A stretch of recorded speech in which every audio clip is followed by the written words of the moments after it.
Hey guys, it's Coach Nick. Welcome back to another video. This one's going to be an independent video as well. Just want to follow up on the game that I played very well with a game that I played very not well. Talk about some more things that are coming up, and of course, as always, show you guys what it's like to play chess the right way. Okay? Support the channel any way you'd like, but without further ado, let's get into it. Alright, we're going to get right into it. I'm playing the black pieces and government spies playing the white pieces for this one. So we're going to go e4, e5, very popular moves. Knight to f3, okay, knight to c6.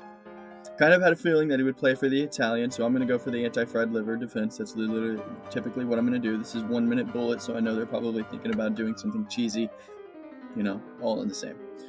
Knight to c3, okay, principles, okay, gonna follow principles just as well. They're gonna castle early, okay, that's not too bad, not too bad.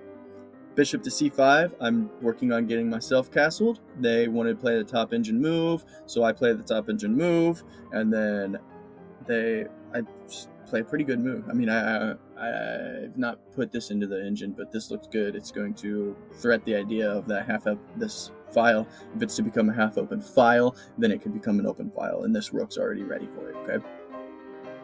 Queen to e7, didn't need to do queen to e7, but I kind of felt like that was just a good in-between move, a little bit of a Zwischenzug there for you, maybe, if you will, if that even counts as that. I just kind of felt like that was a good move before castle, give my queen to a little bit more active territory. That's a popular move that comes out, bishop to e3. You got to take there. If you're black, you got to take there with the bishop. Sometimes they move this pawn. Sometimes they take with this pawn, but the rook's already been activated there, so that makes sense as well. I'm going to go ahead and castle. Very common, very common. Just take. They take with the bishop, not quite so good. I think I would have rather taken with the pawn there, probably, because we talked about the importance of this file becoming open at some point in time in the future, right? So that's probably what I would have played for, personally. So then they take with the knight, just simplifying the board, right? Simplify down. And then now the only problem with that is because of the way that they've decided to do this, now the rook has to go back to another square. c6, I'm going to kick out the bishop. Bishop goes back. Now this is where I get a little bit of tunnel vision, and I start playing a little bit, because bishop to e6 just seems like really not that good of a move. I'm going to go ahead and turn the eval bar on so we can see this. Okay, it doesn't seem like that bad of a move, but not that good of a move, right? So they got a 0.3 advantage right now. After they take, it does go back to just about dead even when I take back with the queen. But I didn't like it too much. I didn't like it too much when I played it in the game. I kind of felt like I had made a mistake, like I had gotten rid of too many of my pieces. Queen to h5.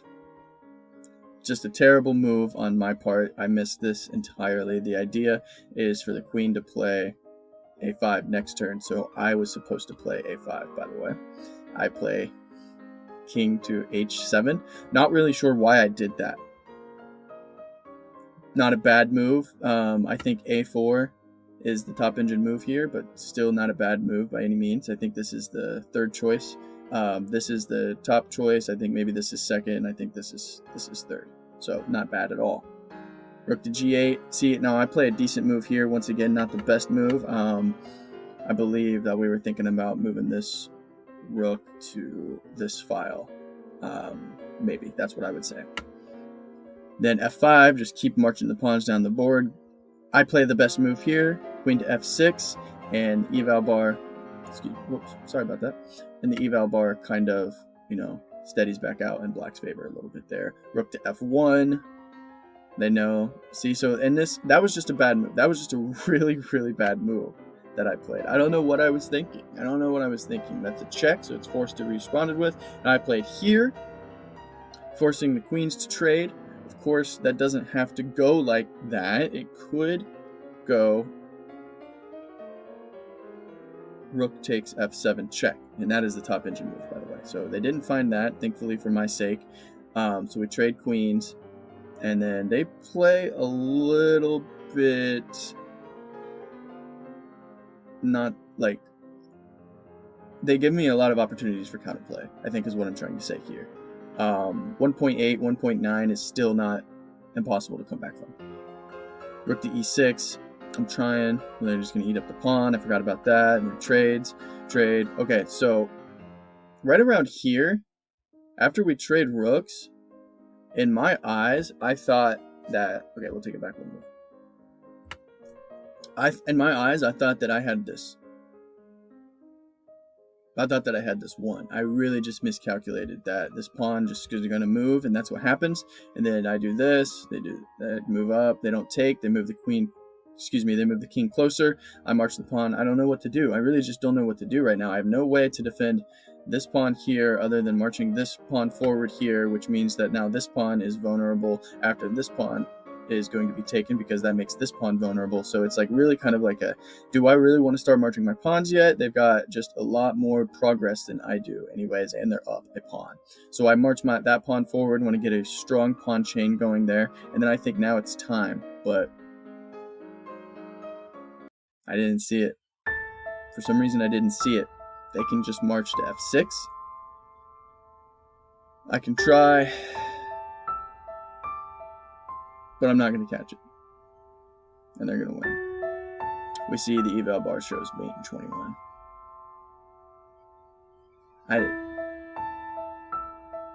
There's nothing I can do. So I resign. F7 is played and I resign.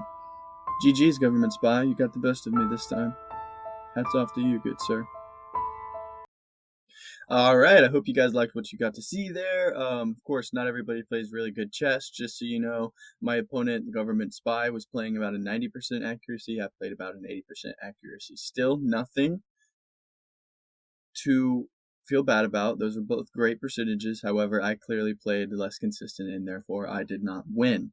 That's basically just how it goes in chess. But anyways, keep an eye out for opening overview episode 1 tomorrow. Keep an eye out for how to play chess episode 2 tomorrow. Some of those big changes or why it's been delayed, and I'm so excited to be able to talk about it tomorrow when it comes out. Thank you guys. Bye.